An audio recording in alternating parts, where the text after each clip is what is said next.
Olá, muito boa tarde a todos. Está formada a maior rede de comunicação do estado. A partir de agora, o Jornal da Difusora, na sua primeira edição, entrando tanto na TV Difusora quanto na Rádio Difusora FM, desde já, agradecendo aí o carinho da audiência, você que nos acompanha aqui na região metropolitana, na capital São Luís, em todos os municípios que acompanham a região metropolitana e, claro, você também que nos dá aí o carinho da sua audiência no interior do estado e também em todo o Maranhão, em todo aí qualquer parte do mundo, acompanhando a gente também pela internet. Muito obrigado pelo carinho da audiência. A partir de agora você fica muito bem informado, tanto pelo rádio quanto pela TV. Até às 2h15 da tarde tem um Jornal da Difusora na sua primeira edição.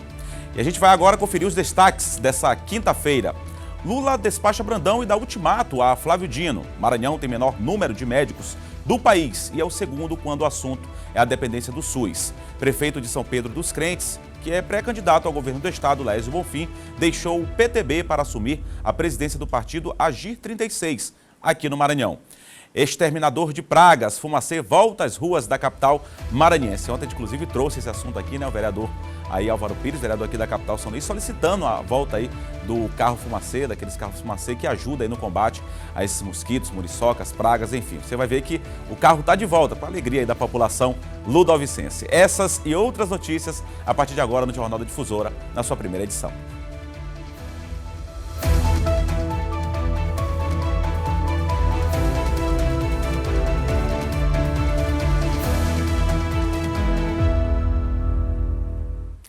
Jornal da Difusora, a sua primeira edição já está no ar. Como eu disse, a gente vai juntos aqui. Vamos juntos até às 14h15. Falo juntos porque eu não estou sozinho aqui no estúdio, né? Comigo já a Kate, o John e o Ciro hoje. O Adalberto teve uma pequena disposição, mas amanhã já deve estar de volta. E hoje, nosso reserva de luxo, Ciro Mineiro está aqui.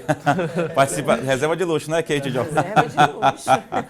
Participa conosco todos os dias, aqui trazendo informação como repórter e agora participando também com a gente, algumas edições aqui do Jornal da Difusora, primeira edição, a Cris, o Ciro. A gente tem a honra de recebê-los também aqui no estúdio para esse debate, sempre debatendo os assuntos políticos, assuntos aí de interesse público, tanto aqui da população de São Luís, claro, como de todo o Maranhão. Tá ok? 1h18 agora, a gente vai junto até as 2h15 da tarde. Olha, um relatório das Nações Unidas revela que o Maranhão tem o menor percentual do país em médicos, proporcionalmente ao número de habitantes. O estado também ocupa o segundo lugar quando o assunto é dependência do Sistema Único de Saúde, o SUS. Confira na reportagem. Os números só confirmam o que muitos maranhenses constatam diariamente na prática, principalmente durante todo esse período de pandemia. Hospitais lotados e pessoas aguardando horas por atendimento são exemplos claros da escassez de médicos nas unidades de saúde. Em 2000, o Brasil tinha 230.110 médicos.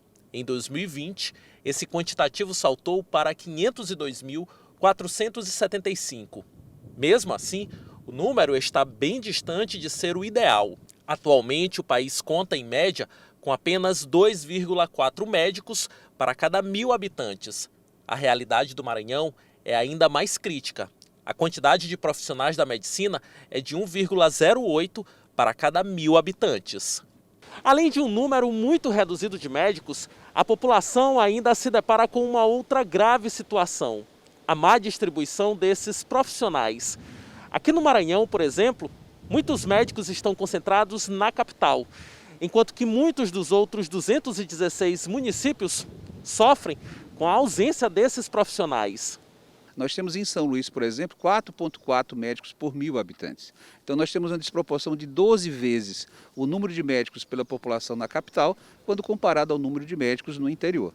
Então o primeiro passo é entender por que essa distorção. Então, em números absolutos, nós temos ainda assim um déficit de médicos no estado do Maranhão, mas em número proporcional o que nós temos é uma má distribuição desses médicos pelo território geográfico do Maranhão. Esse vendedor, que mora na cidade de Passo do Lumiar, região metropolitana de São Luís, reclama da demora por um atendimento médico. A situação ocorreu quando ele precisou levar o filho para uma consulta, depois dela já ter sido desmarcada. Eu cheguei lá no CSU aqui do Maiobão, né, para atendimento para pediatria, que é para meu filho. E, no entanto, a gente chega às 7 horas e prevê um atendimento mais cedo, mais rápido. E esse atendimento se estendeu até 9h30, que eu acredito que foi o horário. A realização de concursos públicos e a execução de políticas públicas visando a valorização destes profissionais, garantindo melhores condições de trabalho, seriam medidas fundamentais para que populações de grandes centros, mas também de pequenas cidades, pudessem contar com atendimento médico de qualidade. O que nós precisamos, de uma maneira muito clara, fazendo o fortalecimento do SUS, com políticas públicas estruturantes, tanto a nível federal, estadual e municipal, para que nós possamos criar, então, justamente condições para que os profissionais de saúde, não só os médicos, busquem as cidades menores, busquem o interior, para que possamos, então, dar assistência adequada à população de um modo geral. Pois é, em meio à pandemia, né, um grande desafio, isso para todo o país e para todo o mundo, que atingiu, claro, principalmente a área da saúde. Já aqui comigo, como eu antecipei antes, no início aqui do Jornal da Difusora, na sua primeira edição, Kate, o John e o Ciro, a gente que está recebendo mais uma vez o Ciro aqui no estúdio, que fez a reportagem, né, Ciro? Ciro, o que você pode trazer aí para adicionar aqui, para somar com esse debate tão importante que envolve a questão da saúde aqui do estado do Maranhão, do país?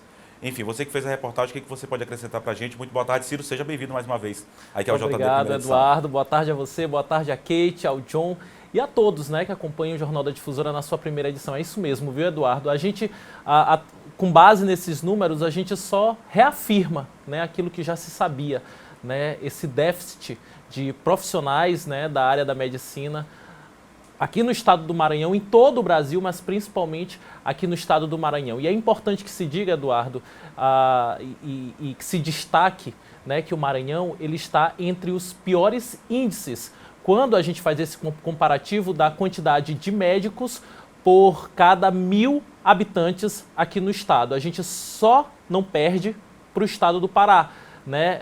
O índice deles é 1,07 médicos para cada 1.000 habitantes. E nós, 1,08, não é 1,8, é 1,08.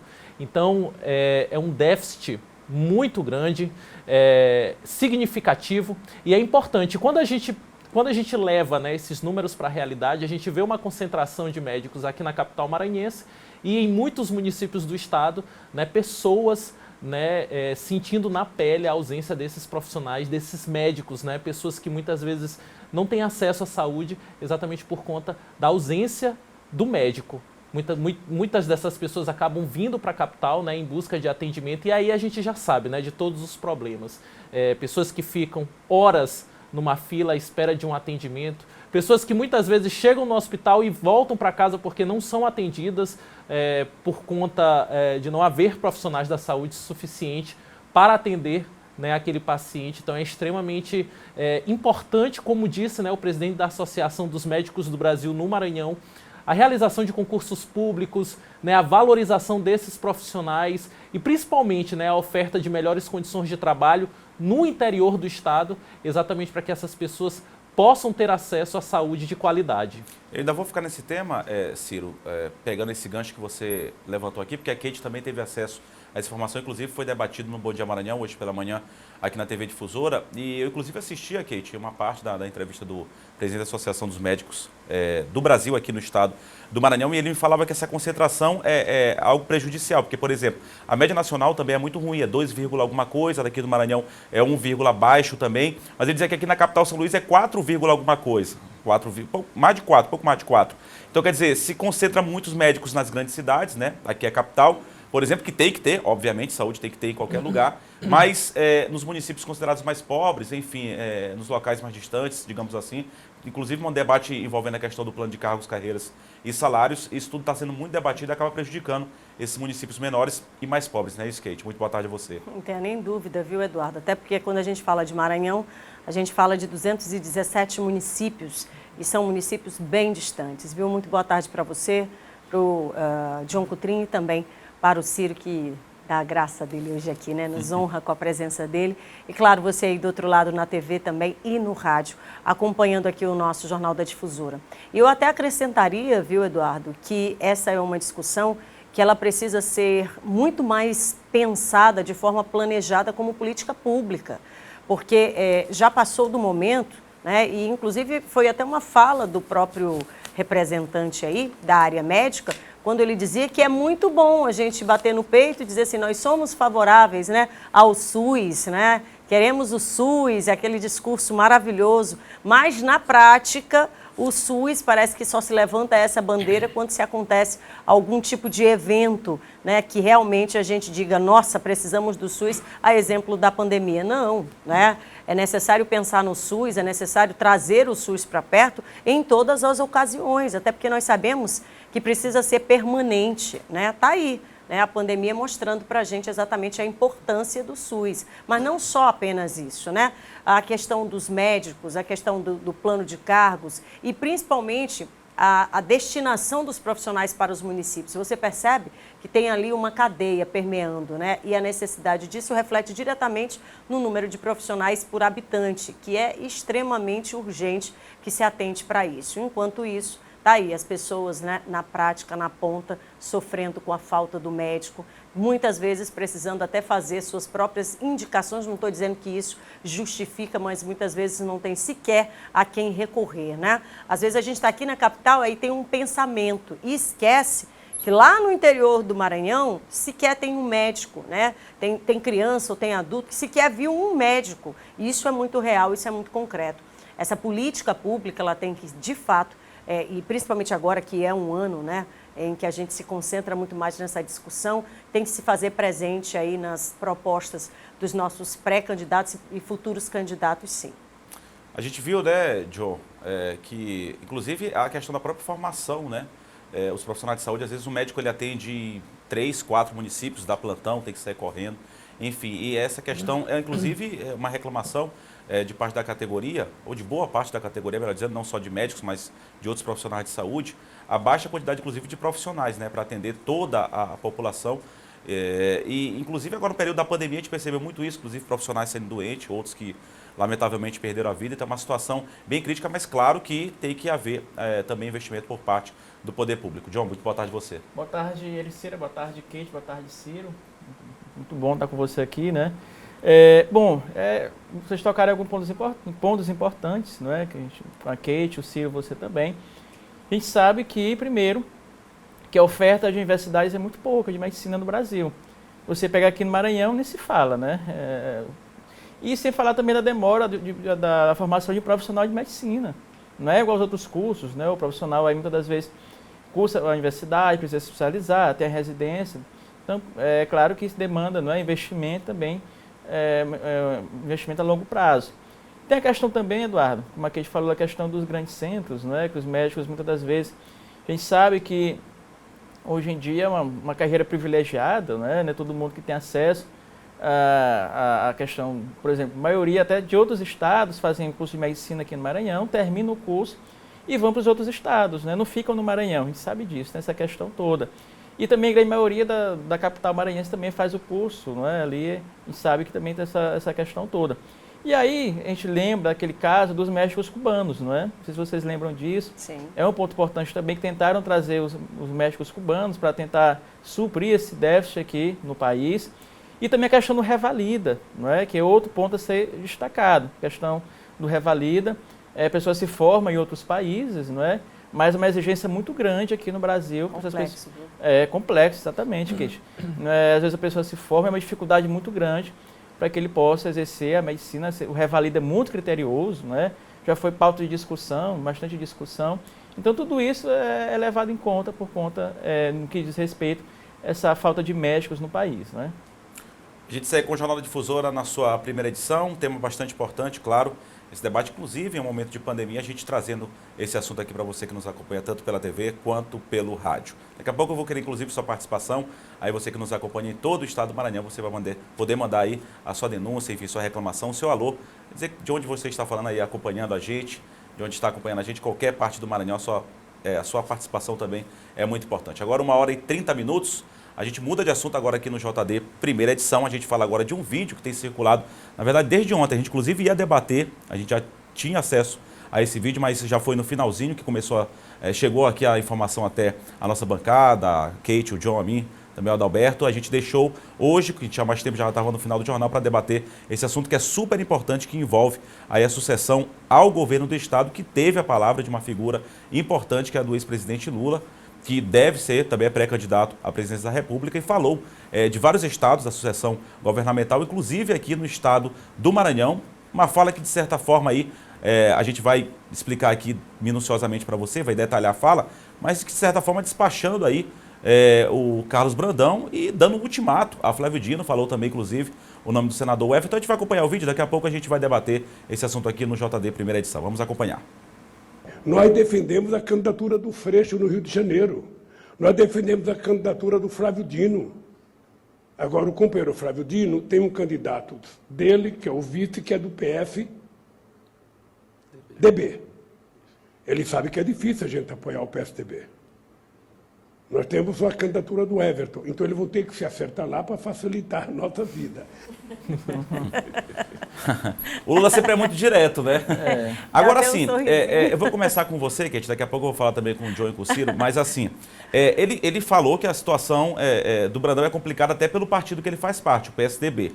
Então, assim, de cara, se o governador Flávio Dino, que já declarou como escolha dele particular, vai ter uma reunião ainda no final desse mês, a gente vai acompanhar todo esse trâmite. Mas se ele ainda decidir pela candidatura e o grupo, né, já que o governador Flávio Dino disse que vai ser uma escolha de grupo, se ainda decidir pelo vice-governador, no mínimo, de cara ele já vai ter que trocar de partido, segundo aí o ex-presidente Lula, que é aliado do governador Flávio Dino. Mas citou também que tem o senador Everton, que é o outro candidato, que está mais ou menos assim entre eles dois, digamos assim, tem o Simplício ainda como candidato da base, o Felipe Camarão desistiu, mas estaria mais próximo, pelo menos segundo as pesquisas, pelo que está decidindo ali no grupo, todos nós sabemos, não é aí de conhecimento público já, que está entre os dois aí a escolha por pesquisas, pelo próprio grupo aí da base do governador Flávio Dino, mas o ex-presidente Lula falando, citando aí o Brandão como a questão do partido e também o senador o Everton, que é muito também aliado, é muito bem afinado, né, com o ex-presidente Lula, não é isso, Kate?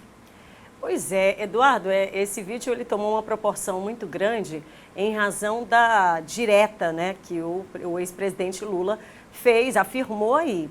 Para a gente começar a analisar, basta a gente lembrar que desde o finalzinho do ano passado, quando se começava ali aquelas especulações, né, o ex-presidente da sigla aqui estadual, você lembra, né?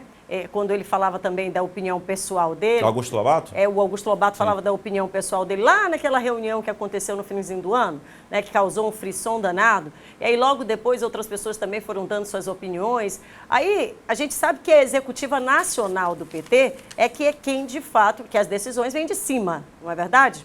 E aí a gente estava esperando alguma fala do ex-presidente Lula.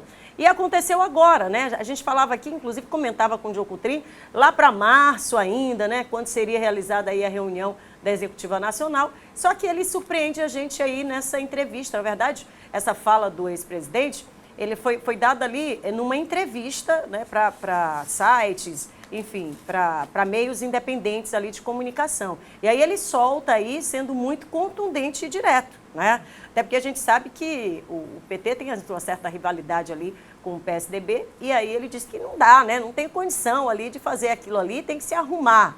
Aí você disse agora há pouco sobre uma mudança, né? Uma possível mudança. Bom, eu acho que pela fala do próprio ex-presidente, você vê aí que ele está muito certo do que ele diz, né? Se arrumem por aí, né? Porque a decisão a gente já tem por aqui. Meio que ele dá esse recado, a decisão já está tomada por aqui. E aí essa história eu até olhei hoje alguns prints, algumas redes sociais, falando sobre uma possível troca, né? Eu acho que seria até um tiro no pé, né? Uma troca de partido agora, porque ele já mandou um recado muito direto, né? Se arrumem por aí, porque com o PSDB não vai, né? E aí vai ter uma reunião, inclusive, né? Ele vai ter uma reunião com o presidente nacional do PSB, o Siqueira, amanhã, se eu não estou enganado, eu acho que é amanhã. Hoje, agora. É hoje, né? Agora. Ah, muito bem, hoje, quinta-feira, exatamente. Vai ter essa reunião com ele, que ele deve defender a candidatura do Haddad em São Paulo e defender também o nome dele, né? O nome do senador Everton aqui no Maranhão. Então, quando se diz isso, inclusive é uma posição pessoal dele, já tem dito isso, né, e a reafirmou agora nessa entrevista, não me parece que uma troca de partido vai adiantar agora na altura do campeonato, não. Eu vejo muita estratégia, e inclusive essa estratégia política muito bem acertada, viu? Diogo Coutrin. O Lula pode até apoiar um ex-tucano, mas não um tucano, não é? No caso, o ex-tucano Alckmin, né? Para ele não tem problema ser um ex-tucano, mas não pode estar no PSDB, não é? Não pode estar no PSDB. E isso o Lula deixou bem claro ontem, não é? Desde o princípio a gente sabe dá para ver, dá para entender que o Flávio já está resolvido, a questão do Flávio. É o candidato a senador, não tem problema nenhum. Agora, o candidato do grupo que o Lula, né, entende aí, pelo que eu entendo, talvez seria o desejo do próprio Lula, do PT, que houvesse um entendimento aqui no Maranhão, e que talvez a chapa mesmo fosse o Flávio Everton, né, pelo menos as lideranças nacionais do partido, até pela própria sinalização do Lula, né, talvez seria a chapa aí, talvez mais a contento, dentro dessa conjuntura e estratégia nacional do PT. Não é? É claro que a gente Pelo sabe que o Lula falou, me parece que essa é a chapa dos sonhos dele, dá né? a Pelo que ele entender falou, que é parece isso, que essa né? é a chapa dos sonhos, Dá a né? entender que para ele era melhor haver um entendimento aqui no Maranhão e ter o Everton e o Flávio na mesma chapa, não é? Ali, eles dois, pelo menos, serão candidatos ali da mesma chapa.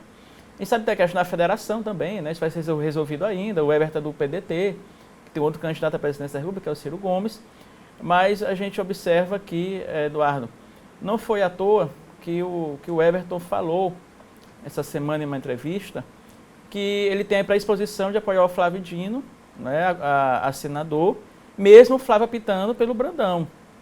Aí você entende por que essa declaração do Everton, né? Ele já sabendo da conjuntura toda com o Lula, não é?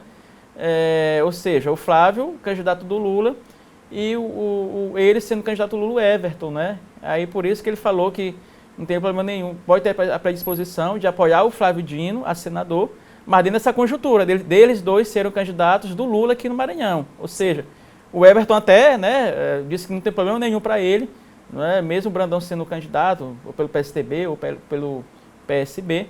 Agora, a questão da troca de partido, né? Assim, se já se sabia que o Lula e o PT tinham essa questão toda com o PSDB, por que filiaram o Brandão no PSDB, né, antes? Eu acho que ali foi um erro na minha avaliação, né? Foi um erro de estratégia ali ter filiado o Brandão. Se já sabia dessa predisposição, dessa questão toda envolvendo o PT. Na época, claro, se apostava numa aliança entre PT e PSDB, né? Na época ele até estava trocando afagos, na época, ali PT e PSDB, acreditavam. Mas hoje não há mais isso por conta do Dória. Porque o Dória é o pré-candidato do PSDB. A gente sabe que o Lula não gosta do Dória e vice-versa, não é? O Dória também não gosta do Lula. E já se caminhava para isso também. Tanto é que aqui no Maranhão, o Brandão e o grupo apoiaram o Eduardo Leite nas prévias, né? Então agora, com o Dória sendo candidato à presidência pelo PSDB, aí não tem conversa nenhuma, né? A gente sabe que não tem, o Lula e o Dória ali são adversários, principalmente o Dória, que critica muito o PT. Rivais, na verdade. Rivais, na verdade. Então não tem essa sintonia entre PT e PSDB, tendo o Dória, não é? O dorismo, né? Então, agora, qual seria a estratégia? Seria o Brandão ir para o PSB e levar o Brandão para o PSB e forçar ali a direção nacional do PSB a colocar o Maranhão com prioridade. Se falava de outros estados, né? Lá, Fernando Haddad, Márcio França em São Paulo, Márcio França pelo PSB, o Fernando Haddad. E Pernambuco também, né, João? Aí tem Pernambuco, com o Humberto Costa do PT, aí o candidato do PSB vai ser decidido. E estão tentando, portanto, já uma estratégia de colocar o Maranhão também como prioridade do PSB, ou seja, colocando ali na mesa de negociação essas conversas iniciais que começaram hoje, né, entre PT e PSB, começou hoje, não é a única reunião, será uma série de tratativas ainda.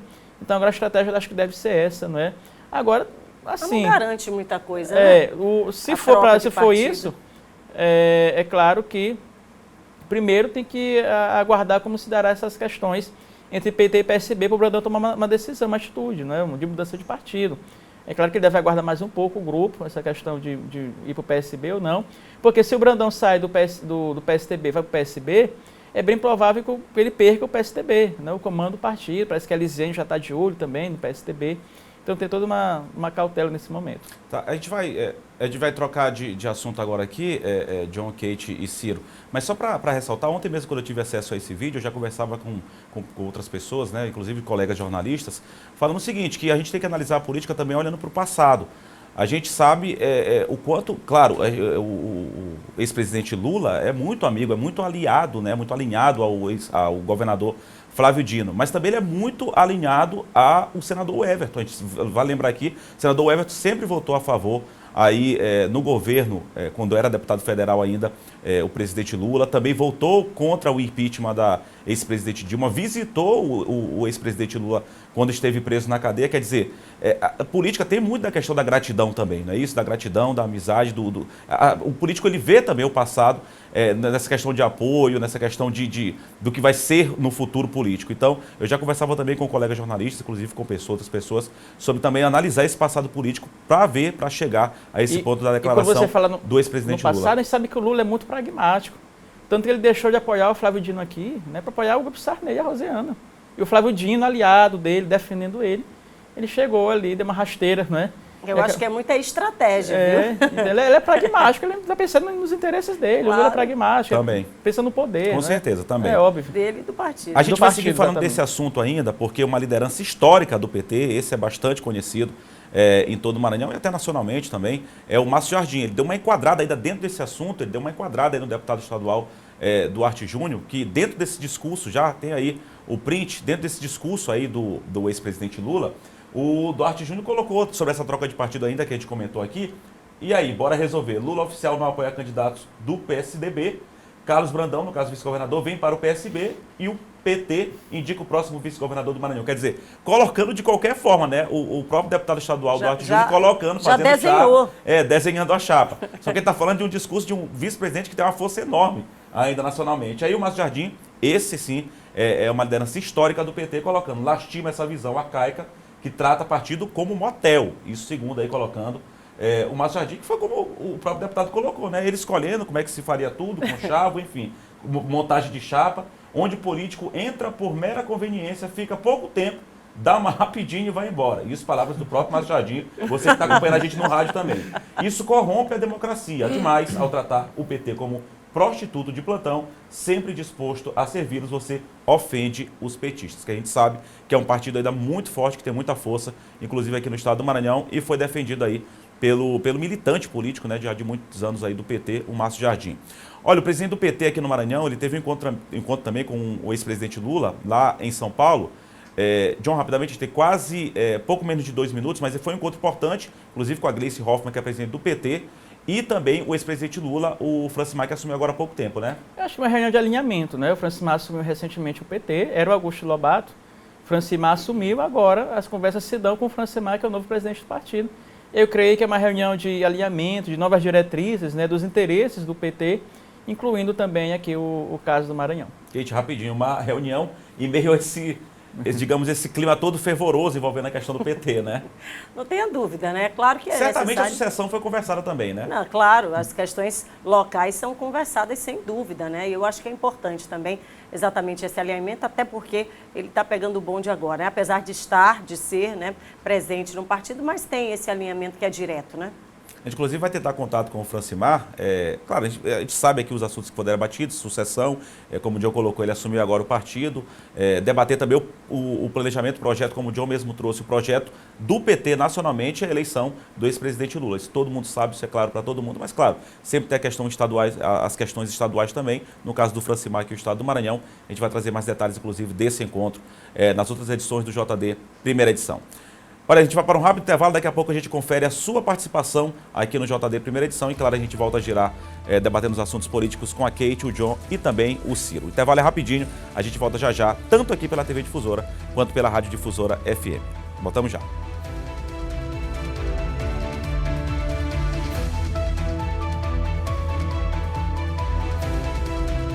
Já estamos de volta aqui com o Jornal da Difusora, na sua primeira edição, e a cidade de Guimarães, a região da Baixada Maranhense, completou ontem 264 anos. Esse é o destaque de hoje do Municípios em Foco.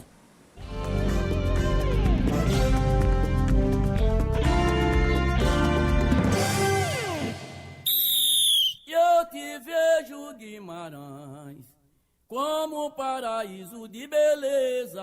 Guimarães, terra do sol e do mar, cheia de lindas praias, um pôr do sol encantador, um povo simples e hospitaleiro. Guimarães é terra de Bumbabui.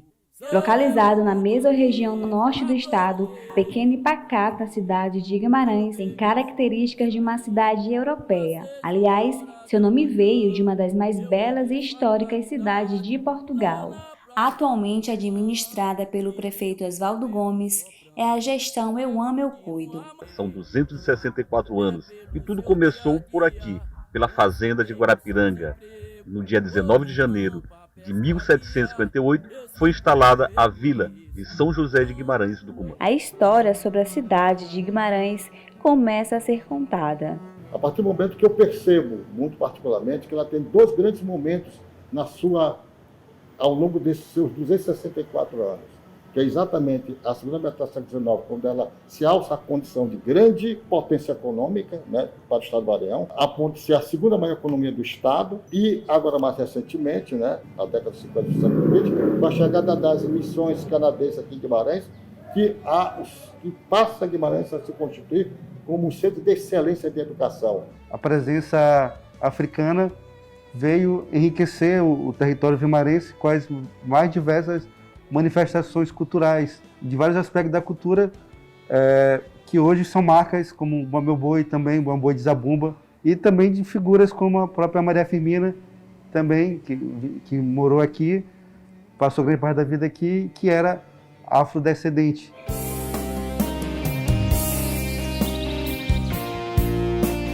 Com aproximadamente 12 mil habitantes, a cidade que inspira poesias, terra de Maria Firmina dos Reis, do poeta Gonçalves Dias, que faleceu nas águas de Cumã, se orgulha da sua gente, da sua história e de suas riquezas culturais. Parabéns, Guimarães, parabéns a você, parabéns a todos aqueles que escreveram, escrevem e continuarão a escrever a nossa história. Viva Guimarães, viva o povo vimarense, viva 264 anos.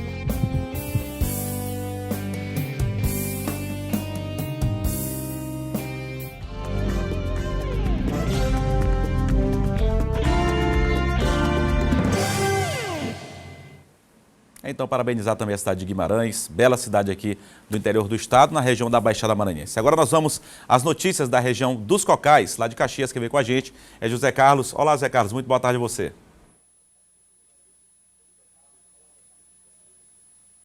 Olá, boa tarde, Eduardo, e boa tarde a todos. Olha, hoje a gente vai destacar no Jornal da Difusora que pessoas acamadas estão recebendo a vacina em casa. A ação é realizada pela Secretaria Municipal de Saúde.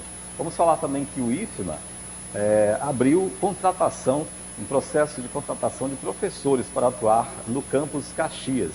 E a nossa outra informação é sobre as ações e sobre a vacinação da Covid-19 aqui no município. Essas e outras informações daqui a pouquinho na edição local do Jornal da Difusora. Eduardo.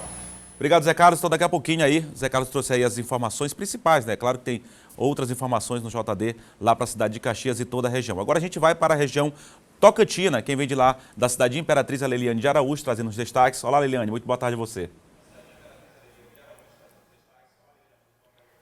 Olá, boa tarde a todos que acompanham a nossa programação. Daqui da região Tocantina, a gente vai destacar as ações do Janeiro Roxo, aí uma campanha mundial em conscientização à hanseníase, né, à prevenção e ao tratamento dessa doença. Aqui na cidade de Imperatriz, 121 pessoas são confirmadas com hanseníase e outras mais de 300 estão aí sendo acompanhadas pela Vigilância em Saúde. A gente também destaca aqui a vacinação contra a Covid-19 em crianças, né? Começou há pouco tempo e apenas 74 pessoas, crianças, foram vacinadas. É baixa a procura nas unidades de saúde. A gente vai reforçar aí esse apelo que as unidades fazem, né? A coordenação básica de saúde faz para que os pais e os responsáveis levem seus filhos para vacinar. Tá bom? A gente vai falando também do nível do Rio.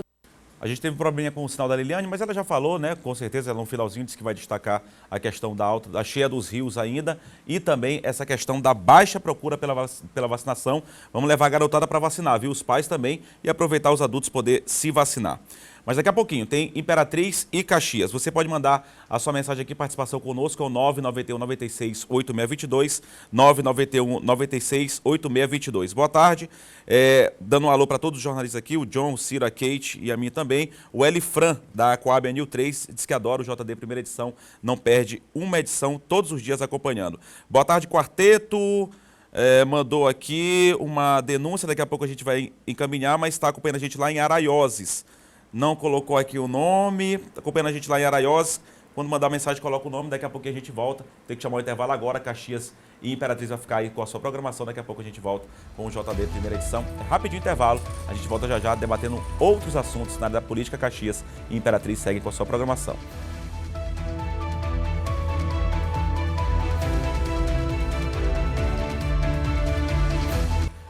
Estamos de volta com o Jornal da Difusora na sua primeira edição. E olha, o carro apreendido, a gente inclusive trouxe esse assunto ontem aqui no JD1, o carro apreendido com mais de R$500 mil na BR-316, no Maranhão, no município de Peritoró, na tarde de ontem, está no nome de Zarly Jadão Menezes, que é mãe da deputada estadual do Maranhão, Daniela Temer, inclusive que a gente estava avaliando, investigando a questão da participação de alguma parlamentar. Pois é, o veículo ele foi apreendido pela Polícia Rodoviária Federal na região de Peritoró, como eu disse. A origem do dinheiro não foi informada pelos condutores do veículo, que foram levados à Polícia Federal de Caxias para prestar depoimento.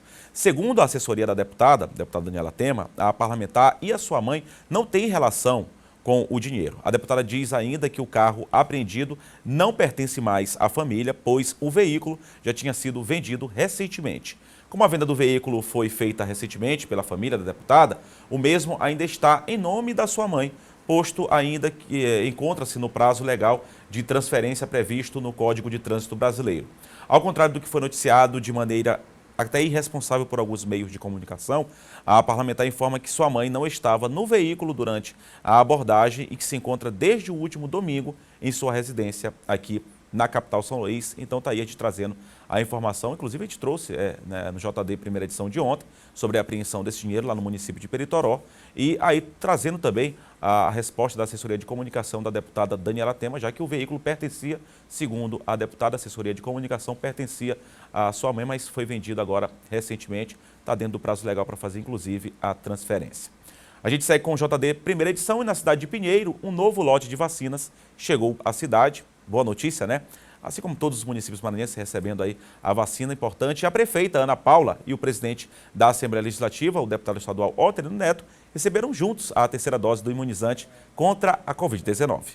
Os lotes da vacina foram transportados de helicóptero da capital para Pinheiro. A Secretaria de Estado da Saúde enviou 560 doses da Pfizer para crianças. Outras 2.076 serão aplicadas em pessoas entre 12 e 60 anos de idade. Todo o lote servirá para a primeira, segunda dose ou dose de reforço. Mas o foco principal no momento é vacinar as crianças para um retorno mais seguro às aulas. Para a prefeita de Pinheiro, Ana Paula Lobato, são mais doses de esperança. Mais doses de esperança chegando para o nosso povo e a gente vai levar essa vacinação, continuar com essa vacinação, dando celeridade para que toda a nossa população possa se vacinar, nossas crianças que já estão terminando as férias, o período letivo já está começando.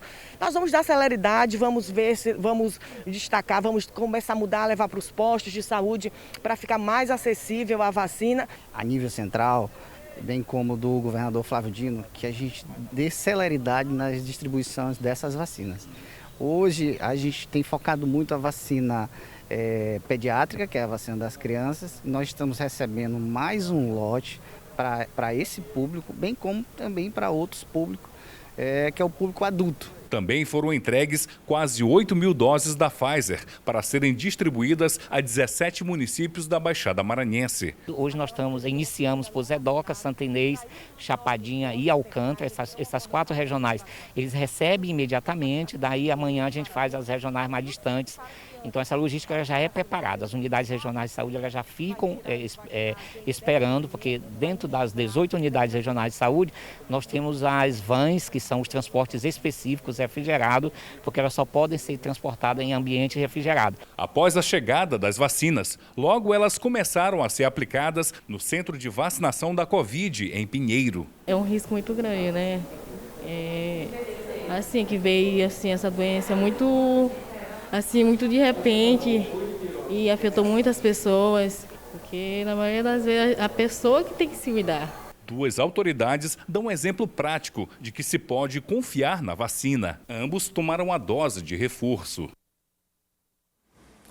Tá, então, vacinação que segue, não só na cidade de Pinheiro, dá bem na cidade de Pinheiro também, mas nos demais municípios maranhenses. Precisa que os pais entendam, né, que é importante também os adultos precisam se vacinar. Aí que a campanha já começou faz tempo para adulto, agora para criança, e agora a gente fala sobre essa questão de vacinação de criança aqui no país, começou agora recentemente. A Agência Nacional de Vigilância Sanitária, ela autorizou aí o uso da vacina Coronavac, era só a Pfizer até então que era aí aplicada nas crianças, né, que fazia as vacinas e poderia ser aplicada nas crianças, e agora a Coronavac também, a Anvisa já autorizou que a Coronavac, que todos já tinham esse debate, né, já diziam que era uma vacina mais leve, inclusive adultos que foram vacinados com a Coronavac, que tem também eficiência, agora a vacinação pode acontecer em crianças. Aqui a gente está babando aqui pela essa imagem aí, que a Emília está carregando aqui, a menina, de fato, é algo que comove, né, que deixa a gente muito emocionado, já envolvendo a questão de vacinação de criança. Inclusive levam aí o diploma de atestado, o atestado de corajoso, né? Ciro, sobre essa vacinação de crianças, a autorização da Coronavac, acho que é bom, né? A gente tem presenciado, enfim, alguns contratempos envolvendo a vacinação em crianças, mas tudo está sendo investigado, tem que ser apurado, claro, isso tem que ser levado com muita seriedade. A gente está falando sobre vida de pessoas, no caso aí de crianças, mas é uma boa notícia, né? Mais uma vacina que está sendo disponibilizada aí para a garotada, não é isso, Ciro? Com certeza, Eduardo, é a oferta, né, de mais um imunizante ampliando, né, de fato, as opções exatamente de vacinas para que se possa vacinar as crianças também contra esse vírus terrível, contra essa doença muito complicada que é a Covid-19. E aqui a gente tem a notícia, né? A Anvisa aprovou a liberação do uso da vacina contra a Covid-19, a Coronavac, em crianças e jovens de 6 a 17 anos. Por unanimidade, Eduardo, os 5 diretores do órgão votaram favoravelmente à aprovação durante videoconferência para avaliar um pedido para uso emergencial do imunizante feito pelo Instituto Butantan. Inicialmente, o Butantan pediu a autorização para vacinar crianças a partir de 3 anos de idade, mas a Anvisa alegou falta de estudos suficientes, e é aquilo que você diz, né, Eduardo, que tudo, nesse momento principalmente, é necessário muita cautela, e a Anvisa alegou a falta de estudos suficientes que comprovem a eficácia, né, para essa faixa de idade, e decidiu validar, né, a aplicação da vacina da Coronavac apenas em crianças com idade a partir de 6 anos. E na prática é isso que a gente acabou de comentar. A faixa etária que pode ser vacinada no Brasil não muda, mas com a aprovação da Coronavac para crianças, haverá uma oferta maior de vacinas. O Instituto Butantan já tem armazenado 10 milhões de doses prontas. E é uma boa notícia, né, Kate? Com certeza, né, John?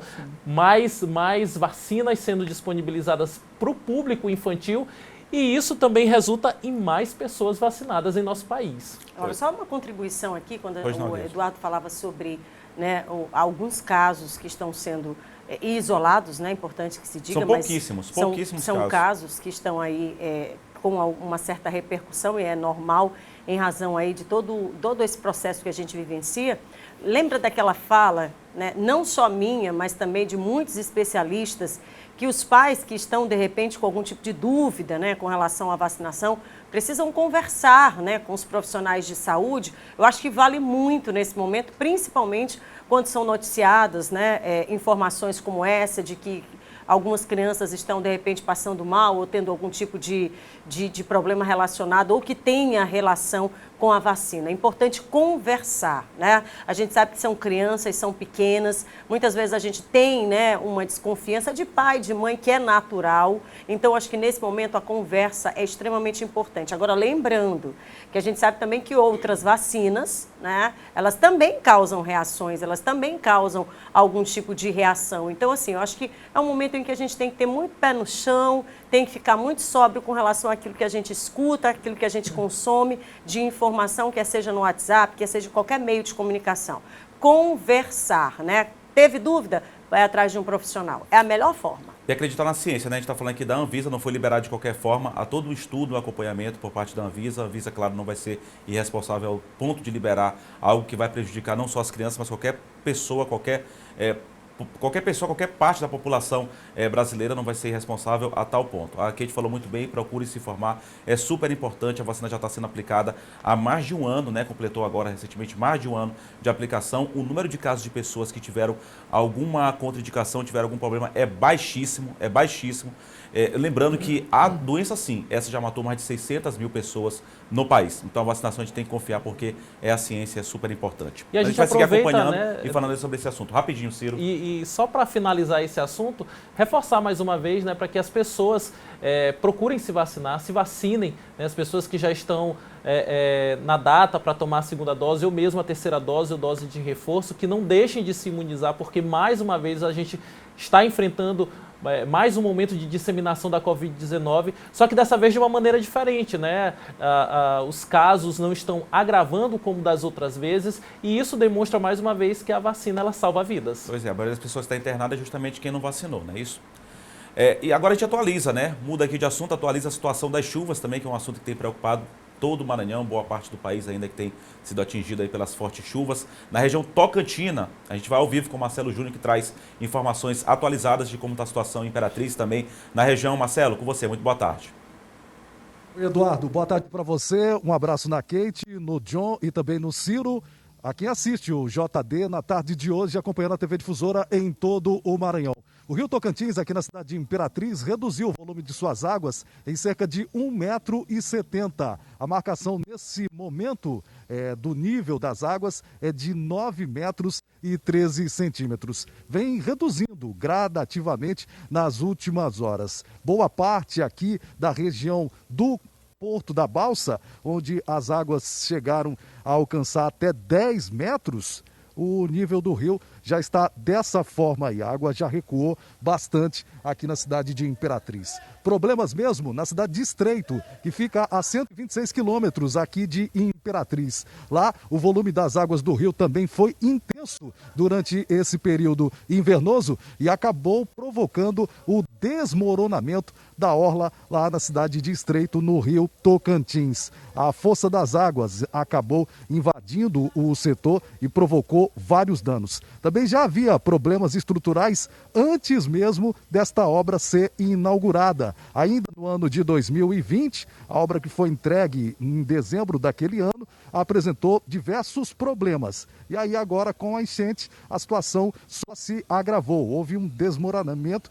praticamente total. Equipes da Defesa Civil lá do município do Estreito fizeram a interdição de vários locais e vem orientando a população a não ultrapassar as faixas delimitadoras, porque há perigo, há risco daquilo ali desmoronar por total. Equipes de engenharia da prefeitura do mandato atual estão trabalhando para sanar o problema e fazendo aí laudos de verificação para saber se há mais problemas ou não. Com a intensidade das chuvas reduzidas na cabeceira do Rio Tocantins para os próximos dias, de acordo com a previsão da meteorologia, a tendência é de que o rio recue ainda mais e voltando ao seu nível normal para essa época do ano.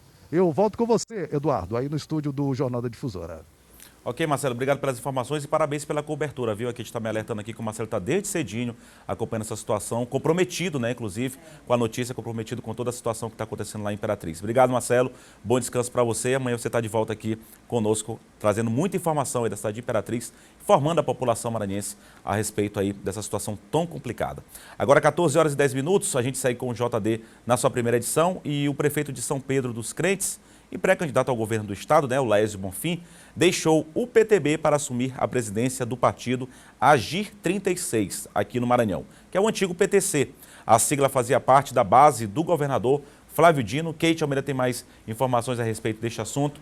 Não é isso, Kate? Eu confesso que eu não sabia, viu? Eu não sabia que tinha se chamado, eu sabia que tinha acabado o PTC, conheci o PTC, mas não sabia que tinha esse nome, Agir 36. Inclusive, se eu não me engano, 36 é o número do partido, né? Não é isso, John? É o número do partido, sim. Mas faz parte dessa onda, né, de mudanças aí das siglas, né? E aí o Agir 36 é esse antigo PTC, sim. Bom, esse movimento aí do prefeito lá de São Pedro dos Crentes, né? Ele vem, a gente percebeu aí um silêncio dele há algum tempo, e agora ele retoma, portanto, aí com esta novidade, né? Mudou de partido. o partido o PTB, que agora recentemente sofreu uma mudança, né? O John trazia essa informação na semana passada, onde a deputada estadual Mical deixava o partido, né? O comando do partido, foi para a presidência, né? do Partido Nacional, mas para a sigla Mulher, e aí agora ele muda de partido, portanto assumindo aí. Foi durante uma reunião, né? Para sacramentar. Ele se reuniu com o vice-presidente do partido, portanto, e aí sacramenta agora, trazendo esta novidade. Ele que também anunciou há 2 semanas que deve deixar, né, o comando lá da prefeitura para poder se dedicar melhor aí à sua pré-campanha. Deve, portanto, agora, né, de acordo com ele, o próximo passo é esse, né, deixar o comando da prefeitura para seguir aí as andanças pelo Maranhão. Vai precisar andar bastante aí o Laésio, né? E inclusive ele falava que algumas pesquisas setoriais que foram feitas por lá apontava aí que ele tinha um percentual, né, bem animador, né? Então agora ele, apostando nisso, deve intensificar aí sua pré-candidatura. Bom, o fato é que indo aí a sigla para a mão do Laésio, né, é menos um partido, ou seja, aí você já percebe aí as coisas já caminhando para outros rumos também. Agora é esperar, né, a retirada dele aí, né, deixar o comando para seguir aí, conforme ele disse, nos próximos passos e planos rumo ao seu projeto, que é o governo do Maranhão. Lembrando que se o Laésio consolidar mesmo a candidatura dele ao governo do estado, vai ter que buscar apoio, né? Não dá para vencer só com um partido, candidato nenhum vai conseguir vencer só com um partido. 30 segundos nesse partido. Não tem, não. 30 segundos, meu nome é Laésio Bonfim. 15 segundos. Meu nome é Laésio Bonfim, sou candidato ao governo do estado, pronto. Não vai dar nem tempo de falar de Bolsonaro, né? Pois é, ele quer... Não vai dar tempo de falar o nome dele. Segue a linha do presidente, é um nome composto. Pois é, tem que o Laésio tem que ir atrás de partido. O nome do partido já é grande, né? A G37 não pode nem falar, né? Não dá para falar que não vai dar tempo. Pessoal, só para encerrar... O nome do partido. Só para encerrar rapidinho, um assunto que a gente também debateu muito ontem, a Kate acabou me interrompendo, mas eu vou deixar ela falar hoje aqui sobre o assunto, viu, Ciro? A gente estava falando sobre um assunto importante, que é a questão dessa infestação de pragas muriçocas aqui na capital. Não, faça isso pelo comigo. Ciro, você tem... Não, faça como é que tá a comigo, situação lá no seu bairro que você mora, próximo à sua casa, como é que tá de praga lá, tá tranquilo? Rapaz, isso é um problema geral, né, Eduardo? Tá demais. Kate, olha... A prefeitura começou com o carro fumacê, olha... Cadê o secretário à frente? E é um assunto que já ganhou as redes sociais, todo mundo fazendo graça, já virou meme. A gente tem acompanhado aí nos últimos dias, né, toda essa situação. A gente brinca, mas o assunto é sério, né? Com certeza. Claro. E é uma reclamação generalizada. Sim, viu? sim. Toda a capital maranhense ela tem enfrentado esse surto de praga. Agora, a pergunta que fica no ar é, além das pragas, a pergunta que fica no ar é de onde elas estão vindo. Como é que isso... Diz que a reclamação é maior perto de Banda, cidade de Matagal, mas claro, todo mundo está sendo incomodado. Quem está aí, ó, né? O carro aí na rua agora. Não, mas deixa eu me defender aqui. Não, pois é, mas é porque ontem tu estava narrando aqui, dizendo que o secretário, que o vereador junto com o secretário iam combater lá as pragas. Eu fiquei aqui imaginando os dois na frente do carro. Não pode chegar muito perto, tem que estar devidamente paramentado aí, claro, porque obviamente. Essa fumaça faz mal, né? Então não pode estar sentindo todo o tempo, né? Ela chega na casa, ela dissipa. Viu, Eduardo? O Célio, nosso colega jornalista, está até participando aqui com a gente, mandou um abraço. Ontem saiu uma capa do Imparcial perfeita, muito bom. Mostrando, inclusive, aí essa cena de que tem sido aqui na nossa capital e o mesmo retrato em todo o Maranhão, viu? Quase sendo levado aí pelas muriçocas. Tá ok, pessoal, obrigado aí, mas vai ajudar a exterminar com certeza, um trabalho muito bom em toda a cidade, inclusive lá nas redes sociais do prefeito, também do secretário, tá chovendo, olha, manda o carro para cá, todo o bairro de São Luís, manda o carro para cá, porque de fato precisa, porque tá uma infestação geral. Kate, John, Ciro, obrigado aí pelo carinho de vocês, a participação de vocês aqui, tá bom? Obrigado. Pessoal, até amanhã a gente volta com o Jornal da Difusora na sua primeira edição. O pessoal do Alberto vai estar de volta, bem recuperado, vai estar de volta aqui conosco, tá bom? Ciro, obrigado pela sua presença mais uma vez aqui na Jornal da Edição. Tchau, pessoal, obrigado. Você que nos acompanha pelo rádio e pela TV. Até amanhã. Amanhã sextou, né? Fim de semana, amanhã é fim de semana.